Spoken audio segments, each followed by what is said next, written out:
Magandang araw mga kabarya. Share ko lang po sa inyo ang barya na aking nakalap on hand. Ito po yung baryang 20 pesos.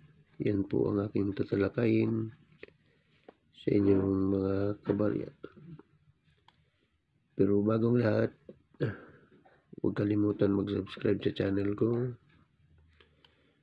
Pinutin ang notification bell para updated kayo sa mga informasyon at sa mga bagong video. Kung kayo nakapag-subscribe ng mga kabarya, akin na pong umpisa ng pagtalakay sa baryang ito. Dalawang barya po ito, year 2020. Ito po yung unahin natin. Republika ng Pilipinas, 20 peso, year 2020. Ito po yung harap ng barya. So, mayroon po itong error. Ito, sobra po sa balikat. Ito po yung tinatawag nila na error. Tapos yung ito, yan. Malapad po siya. Sumubra rin po. Mayroon pa dito, yan. Ito, laki. Yan po, yan. Error po to ang sabi nila. Ito po ay error. At sa iba naman, mataas na po ang presyo ng ganitong error coins. Yan po ang aking aalamin para sa pag-comment nyo po sa comment section ko. Meron po akong isasagot sa inyo. Ito po yun. At ang mint mark nito po ay nasa ibaba. Ayan. Ito po yung tinatawag na lower mint mark. Yan.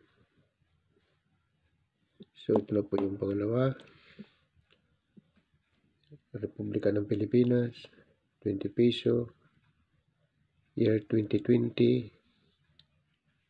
Ito po yung si Manuel L. Quezon. Tingnan niyo po yung niya buo. Ayan. Ito po yung sa likod.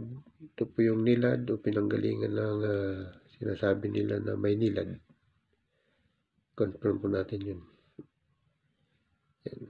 Ito naman po ang barang ito ay ito po yung kanyang mint mark. Ito na po nasa ibabaw na yan.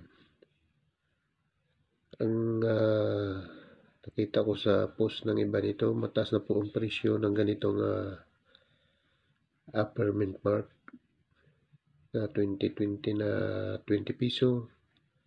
Yan din pong aking alamin para mayroon po ako isasagot sa inyong mga comment. So, antabayanan nyo po ang video ito at aking pong alamin.